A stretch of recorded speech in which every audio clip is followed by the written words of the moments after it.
Yuta est le prodige de l'exorcisme, pourtant il est bien sous-estimé. Le grade S qui n'a pas su convaincre Kenjaku de sa dangerosité, mais qui au final a été celui le plus surveillé et celui qui lui a ôté la vie. Et aujourd'hui, sa nouvelle cible, accompagnée de Yuji Itadori, est le grand Ryomen Sukuna, qui va lui aussi se rendre compte à quel point Yuta Okkotsu est une menace. On a les détails sur l'extension de territoire du GOAT, le pouvoir de Yuji qui nous permet de théoriser sur Maki, l'impact de Gojo Satoru, l'entraînement secret, et même les copies de Yuta. On a comme d'habitude beaucoup de sujets à aborder.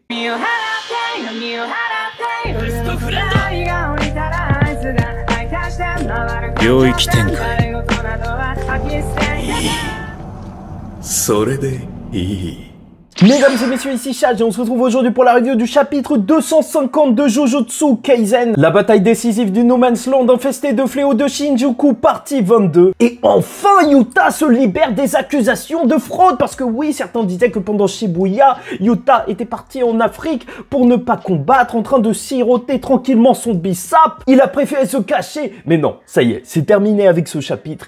Il nous montre qu'il est à la hauteur du second après Gojo Satoru. Et on va voir ça tout de suite, mais je t'invite à liker ou disliker la vidéo si ça ne te plaît pas, commenter, donner ton avis en commentaire sur celle-ci et t'abonner si tu n'es pas encore abonné, car nous continuerons de parler de Jujutsu Kaisen jusqu'à la fin. On a commencé il y a bien longtemps avant la hype et t'inquiète pas, ça continuera. Donc commençons par l'extension de territoire de Yuta expliqué. Puisque la première page de ce chapitre nous montre un Yuta qui est juste magnifique. Oui, je veux voir des messages comme sur Gojo. Oui, Gojo il est trop beau et tout. Maintenant, je veux voir les mêmes messages sur Yuta. Et bien entendu, on va voir cette explication donc d'une extension de territoire d'un classe S, alors que, je vous l'appelle, on avait vu celle de Kenjaku qui était ouverte, celle de Gojo qui peut stun n'importe qui, même le grand Ryomen Sukuna, et ça aura suffi même pour arracher la tête de Jogo, et donc celle de Yuta est à la hauteur. Car on avait théorisé, et on avait raison, la barrière de son extension de territoire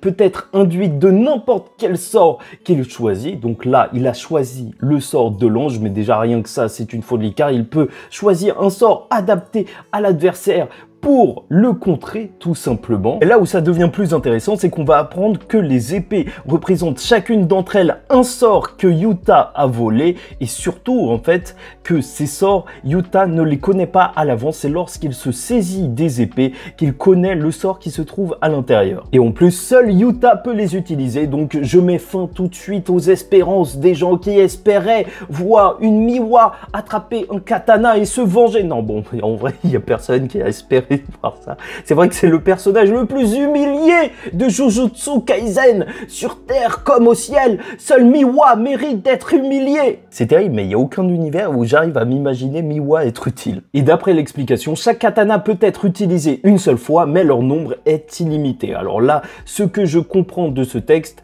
c'est donc qu'il peut utiliser, vu qu'on l'a vu utiliser plusieurs fois le sort d'Uro, le katana, jusqu'à ce qu'il se détruise, et ensuite il y aura un nouveau katana avec le sort d'Uro qui va pop, et donc il pourra réutiliser le sort. Et en réalité, c'est super intéressant d'avoir cette sorte de contrepartie en fait pour l'utilisation d'une extension de territoire aussi puissante et surtout aussi versatile, qui peut faire autant de choses différentes, donc avec le côté random un petit peu. Et c'est ce qu'on aura vu même avec les extensions de territoire de cette nouvelle génération entre guillemets, que ce soit Akari qui le représente le mieux, avec la fièvre, le jackpot, bien sûr ce jeu de machine à sous où la chance est en jeu. Là, Yuta, il a certes un nombre quasiment illimité de capacités si il les prend en avance, mais dans son extension de territoire, il doit d'abord toucher le katana avant de savoir quelle capacité il va utiliser avec. Et donc on a même peut-être la même chose dans un certain sens avec Higuruma, qui fait des procès qui certes peuvent être fatals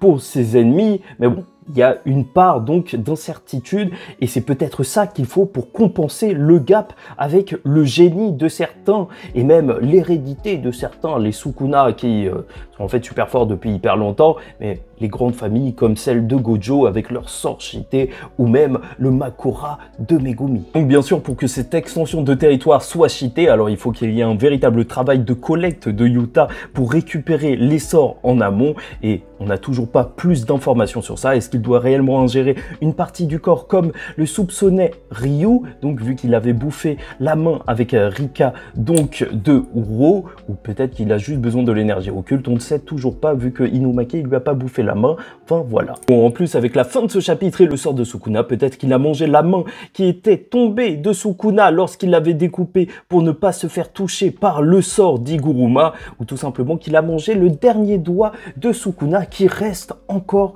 dans la nature. Enfin bref. Maintenant qu'on a bien son extension de territoire en tête, parlons de Sukuna qui est sous pression, Yuji, le séparateur d'âme, et bien sûr Maki qui pourrait faire son entrée en scène. Puisque c'est juste terrible, oui, le personnage principal, Yuji Itadori, ne brille pas quand il est seul, mais en combat à plusieurs, dès que c'est en team, alors là c'est autre chose. Et tout le long du chapitre, on va suivre un Sukuna qui va se faire tabasser, va se faire violenter, alors qu'il a ses deux bras occupés et sa bouche occupée, donc pour l'utilisation du panier du vide qui lui permet de se protéger donc de l'extension de territoire de Yuta avec le sort de l'ange qui touche directement. Donc là, ils vont y aller, oui, à 3 contre 1. Certains diront vengeance envers le Sukuna qui s'est ramené avec Agito Makora et lui-même face à Gojo. Oui, on en est là. Et directement, on va voir un Yuta utiliser la capacité de Druve qui lâche des petits Shikigami qui ressemblent à des chauves-souris et qui vont surtout, en fait, sur leur passage, créer une barrière sur laquelle tu ne dois pas passer. Et donc, avec l'attaque en plus de Rika et de Yuji, Sukuna va toucher ces barrières et tu vas le voir se faire un petit peu taillader. Et c'est ça qui est littéralement faux avec ce chapitre, pas un seul répit, pas un seul moment sans tabassage en continu de Sukuna avec des pages juste magnifiques et satisfaisantes. Rika qui participe au JO 2024 de Paris et qui lance Yuji tel un missile. Performance incroyable. Tout ça pour que Yuji bloque un bras de Sukuna, une clé de bras sur un mec qui a 4 bras, c'est complètement fou. Cette forme cafard de Sukuna avec 6 pattes. Je ne m'en remettrai jamais. D'ailleurs, c'est là que ça va devenir véritablement intéressant pour nous, étant donné que Sukuna va prendre le temps de réfléchir un petit peu à ce qui vient de se passer avec le précédent coup de Yuji. Il l'a senti, son âme a été extirpée, entre guillemets. Il le dit bien, son énergie occulte est en train de baisser et son contrôle sur ce corps. Les points de Yuji étaient spéciaux, on nous l'a dit, il tire l'âme de Megumi jusqu'à ce que peut-être ils arrivent à séparer Megumi de Sukuna. Quoi de plus beau en termes de consécration de voir que Sukuna pense directement à Mahito, celui qui pouvait manipuler les âmes. Yuji est peut-être devenu du même acabit.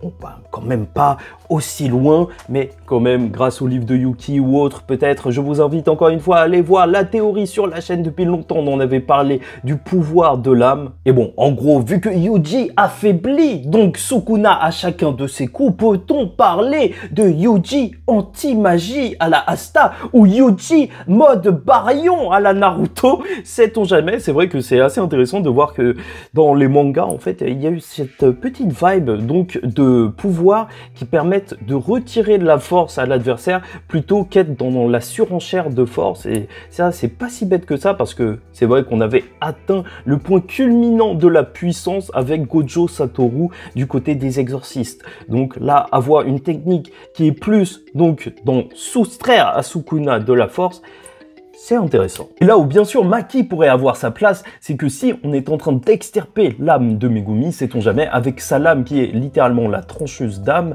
peut-être qu'elle pourrait découper, donc délier ces deux âmes une fois qu'elles seraient bien séparées. Voilà, peut-être à un moment inopportun, opportun, je ne sais pas. De toute manière, elle peut facilement passer à travers les barrières, elle n'a pas d'énergie occulte, serait difficilement repérable et bien sûr la plus grosse théorie sur ça, c'est qu'elle serait cachée à l'intérieur de la bouche de Rika. Et je vais aller plus loin que ça parce que beaucoup de personnes en parlent, mais ça ferait même un parallèle donc avec Toji qui cachait donc des fléaux à l'intérieur de sa bouche pour cacher l'énergie occulte de son fléau. Bah là on pourrait avoir l'inverse, donc la Maki qui serait indétectable étant donné qu'elle ne produit pas d'énergie occulte à l'intérieur de Rika. Après, reste à voir si Megumi reviendra en tant qu'allié ou en tant qu'antagoniste. Et ça, ce sera le sujet d'une prochaine théorie, donc n'hésitez pas à vous abonner véritablement, car j'ai décidé de faire une vidéo Jujutsu Kaisen par semaine, et ça y est, j'ai commencé à écrire beaucoup de théories qui sont très intéressantes. Croyez-moi, même sur le vrai pouvoir du clan Kamo, ça va aller très loin. Et toute cette histoire de plan avec Maki, ça a été confirmé par personne,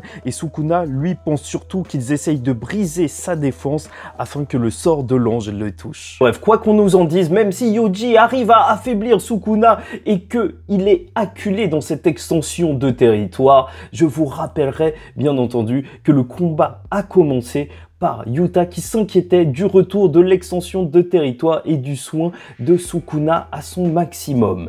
Et justement, là, ça risquerait de changer la donne. Mais d'ailleurs, parlons-en, Gojo a fait le taf. Ne négligeons pas l'impact de son combat. Parce que certes, certains diront que l'auteur cherche à se rattraper avec les explications qu'on va avoir de la part de Sukuna. D'autres diront enfin le combat de Gojo a servi à quelque chose. Parce que même si encore une fois le rythme est effréné lors de ce combat et que la clé de Pride Yuji ne marchera pas forcément hyper longtemps et Yuta arrivera même à bloquer Sukuna grâce au sort d'Inumaki, ce qui est assez choquant parce que le sort d'Inumaki n'arrivait pas à tenir hyper longtemps Hanami. Là, Yuta arrêter le roi des fléaux, c'est quand même monstrueux, même si ça dure peut-être juste une demi-seconde, mais ça lui permet d'avoir le temps d'attaquer donc avec le sort d'Uro et avoir une Rika qui va juste l'écraser. Qu'est-ce que c'est satisfaisant de voir le cafard écrasé de cette manière, roi des fléaux, même s'il va se libérer après. Et que même on va avoir une page et je suis obligé de m'arrêter dessus où le dynamisme du mouvement est juste une folie en fait. Le dessin de Gege Akutami, son organisation des cases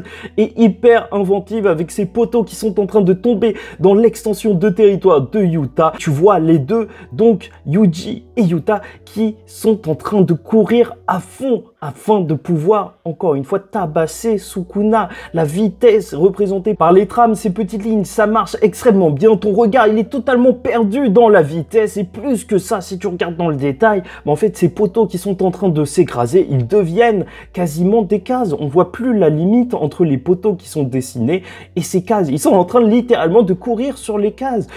Franchement, c'est ce genre de pages qui me font aimer le dessin de Gege Akutami. Vraiment, dans le détail, quand tu regardes, ok, tu dis il y a juste du combat, mais c'est pas pour rien que c'est hyper dynamique. Il sait comment jouer avec ton regard et te donner l'impression que il y a une urgence, que tout va extrêmement vite. Enfin bref, désolé, un petit peu trop de passion, je m'éloigne du sujet. Donc Sukuna pensera à Gojo et je vous le rappellerai, donc Gojo et Kashimo ont enlevé la première vie donc de Sukuna, l'ont affaibli. Iguruma l'a privé de son arme Kamutoke, même si c'est vrai qu'il y a sa lance qui n'a pas encore été montrée et qu'on avait vu dans différents color spreads. Alors là, en réalité, rien qu'avec Gojo, il faut quand même se dire que Sukuna a eu d'énormes répercussions. Déjà, son énergie occulte a été tellement affaiblie qu'elle est au niveau de celle de Yuta, alors qu'il devait au moins en avoir le double, et on sait que c'était une quantité astronomique. Il ne peut pas utiliser d'extension de territoire pour le moment et ne peut pas se soigner au maximum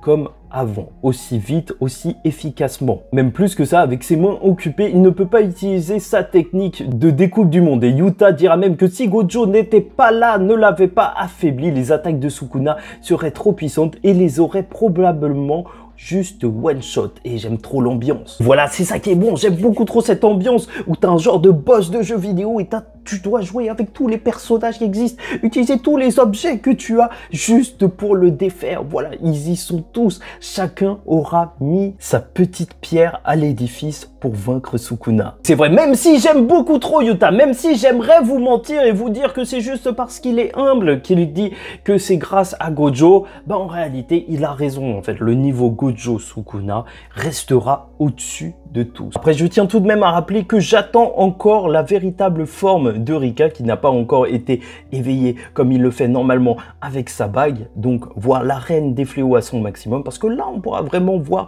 le niveau de Yuta, même si c'est vrai, là, le Sukuna juste avec 2 bras, et c'est très bizarre à dire parce que normalement 2 bras c'est normal.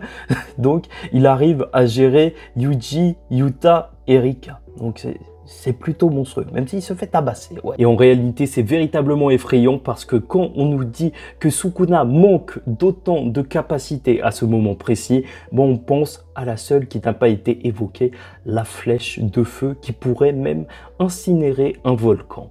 Bref. Espérons qu'elle n'arrive pas tout de suite. Et venons-en peut-être au point le plus intéressant de ce chapitre, l'entraînement secret, avec une théorie bien sûr. Parce que voilà, il y a eu la découpe de Sukuna qui aura été hyper classe en référence avec l'anime. L'anime inspire le manga donc le matériel de base de l'anime, en fait, il y a vraiment un cercle vertueux pour rendre les planches les plus magnifiques. Comme d'habitude, que ce soit dans Jujutsu Kaisen ou d'autres mangas, ça arrive assez souvent, en fait, dans la Japanimation. Là, ce qui va être intéressant, c'est que certes, Sukuna se dira qu'il a perdu en puissance, que même il aura tué Ryu juste en le touchant, parce que ça lui permet d'avoir les dégâts maximum avec son sort, mais il y a quelque chose avec ses gamins. Il y a quelque chose même avec toute la team d'exorcistes.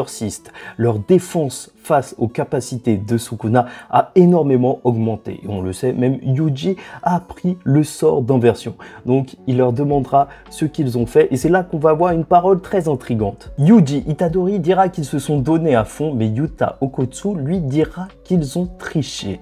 Et là, on va pas avoir plus d'explications que ça. Et c'est là où je vous propose la théorie. Bon, il y en a qui sont partis assez loin dans leur imagination, s'imaginant donc les personnages échanger de corps avec les pouvoirs de l'âme et compagnie, même juste peut-être Yuji, échanger de corps avec quelqu'un qui avait le sort d'inversion, et donc pouvoir l'utiliser plus facilement afin de mieux le comprendre et l'utiliser sur lui-même une fois revenu dans son corps. Peut-être bien, je ne sais pas. Mais là où je pense que ce serait plus probable, et vous m'avez entendu le dire dans les autres reviews, et cette blague est devenue réalité, la salle de l'esprit et du temps. Un endroit hors de l'espace-temps où ils auraient pu s'entraîner bien plus longuement que durant juste un mois avant le combat Sukuna Gojo. Et là, il y a deux possibilités à ce sujet. La première étant donc Mio, le sumo qui avait donc cette extension de territoire assez particulière où Maki s'était entraîné durant 1 minute 30, mais ça avait duré hyper longtemps pour elle, voilà, et il y a aussi donc la prison de Gojo. Puisqu'à l'intérieur, le temps s'écoule différemment et même Akari aura dit que c'est une genre de machine temporelle, on peut l'utiliser comme ça. Et donc, quoi de plus logique que de le voir pour un entraînement des protagonistes? Franchement, c'est le moment parfait. En fait, je pense véritablement qu'ils ont utilisé cette prison pour ça. Et Yuta ayant copié le sort de Sukuna, ça se trouve qu'ils se sont véritablement entraînés même à se soigner face aux découpes de Sukuna encore et encore. Ça, ce serait magnifique. Mais retenez bien une chose, vraiment. Là, c'est là où ça pourrait être super beau en réalité, c'est que je m'étais souvent dit que durant ce mois d'entraînement, ils s'étaient entraînés face à Gojo, que Gojo aurait pu les entraîner à leur paroxysme, affronter le plus fort des exorcistes des temps modernes. Et quoi de plus beau que d'imaginer, alors que Sukuna pour sa victoire avait tout parié sur lui-même, volant même le corps de Megumi afin de devenir plus fort, plus adapté à affronter Gojo, Gojo lui n'aurait pas parié sur le fait que c'est lui qui gagnerait, mais aurait parié sur ses élèves en passant son mois non pas à s'entraîner lui, mais à entraîner les jeunes prodiges. Ce serait beau, ce serait beau.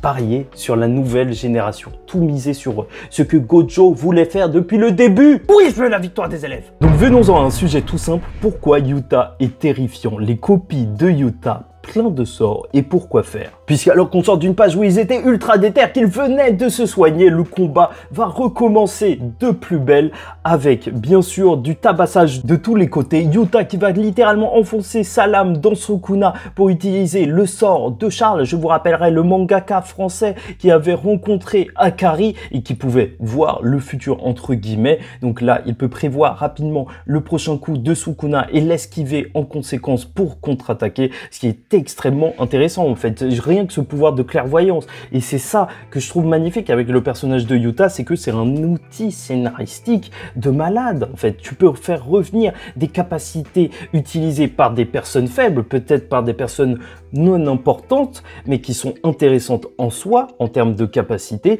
mais là, maniées par quelqu'un d'extrêmement puissant. Et ça fait toute la différence. C'est un petit peu comme si tout le monde se battait face à Sukuna à travers le personnage de Yuta. Et c'est ça qui est beau. Et sait-on jamais, peut-être qu'on va voir Yuta ou même Yuta utiliser le sort de Yuki. Je sais pas si...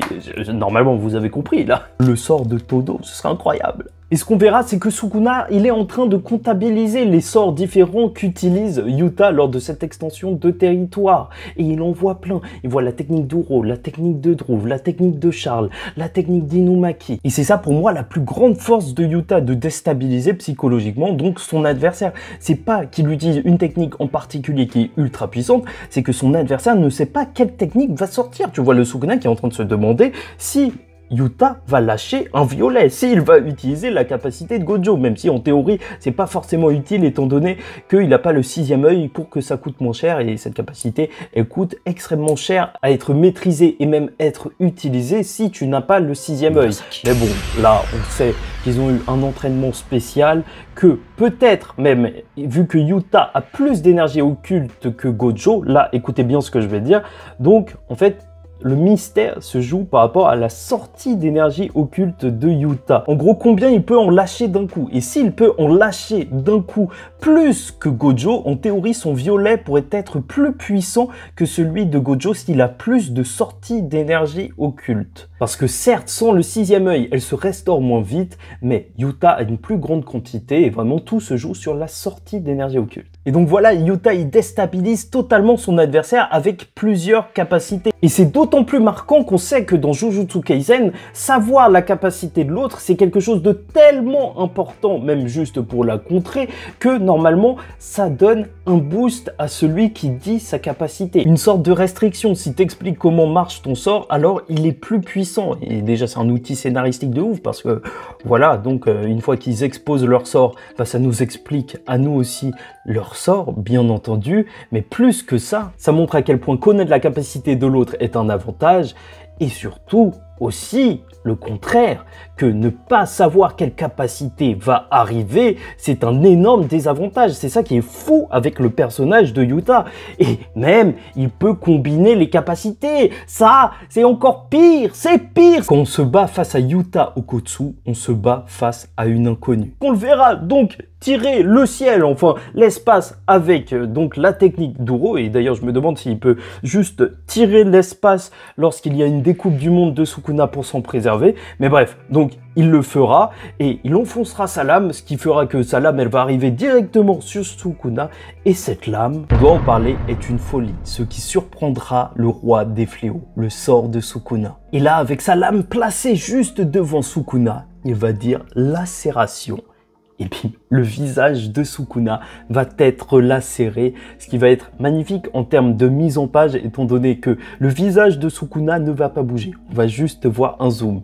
Mais cette découpe, en fait, symboliquement, elle est beaucoup plus forte qu'un simple zoom. Ça marche quand on voit juste l'œil de Sukuna qui devient un petit peu plus petit, mais devient tout rouge. Littéralement, le roi des fléaux voit rouge alors qu'on lui a volé sa capacité. Tu sens que ça, c'est soit quelque chose qui va impressionner le roi des fléaux, soit quelque chose qui va le rendre fou de rage. En réalité, je vous arrête une minute, mais en soi, peut-être que le sort de Sukuna, c'est le sort le plus simple à copier. Il y a beaucoup de personnes qui pourraient l'utiliser contre lui. Déjà, Yuta, bien sûr, en le copiant, en ayant peut-être ingéré sa main qui est tombée face à Iguruma ou le doigt de Sukuna, je vous l'ai dit, le dernier qu'il restait. Yuji, lui, en théorie, donc le sort de Sukuna, après être resté dans son corps, devait imbuer donc le corps de Yuji, et donc là il pourrait peut-être l'utiliser au bout d'un moment. C'est ce qu'avait dit Gojo Satoru au début de la série, et même Maki en réalité. On a déjà vu le mec katana, le mec qui parlait que comme ça,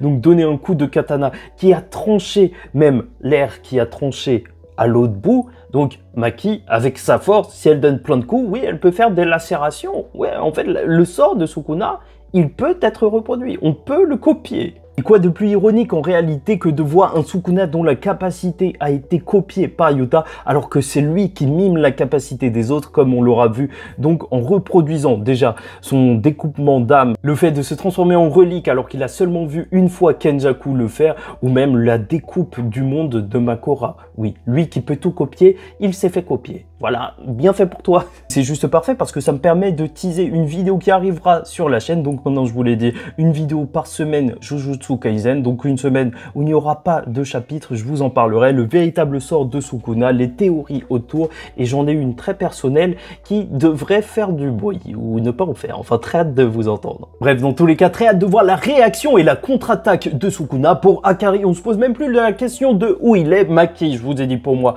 elle est à l'intérieur de Rika, ou dans tous les cas, elle interviendra à un moment opportun avec sa lame qui est censée pouvoir couper l'âme. Et gardez-le bien en tête car on va bientôt, c'est sûr, avoir la révélation du sort de Sukuna. Étant donné que quoi de mieux pour expliquer le sort de Sukuna qu'un mec en face qui utilise une multitude de sorts et qui vient de copier le sort de Sukuna. Il a peut-être appris comment véritablement utiliser celui-ci. Il a peut-être donc déjà ressenti chacune des choses qu'il faut faire avec ce sort et on va savoir ce qui se cache derrière le secret du roi des fléaux. En plus, le chapitre de la semaine prochaine sera le chapitre de la semaine du 14 février et donc Saint-Valentin, voilà, les mangaka ne ratent rien et là, t'as Yuta Okkotsu et Rika Inamori qui est juste à ses côtés. Voilà le couple, l'amour dans Jujutsu Kaisen qui pourrait être représenté à travers, je sais pas, éveil de Rika, extension de territoire, les noces funèbres. Oui, je ne lâche pas ce nom. Double extension, technique maximale. On verra bien ce qui va se passer. En tout cas, je ne souhaite pas la mort de Yuta, croyez-moi.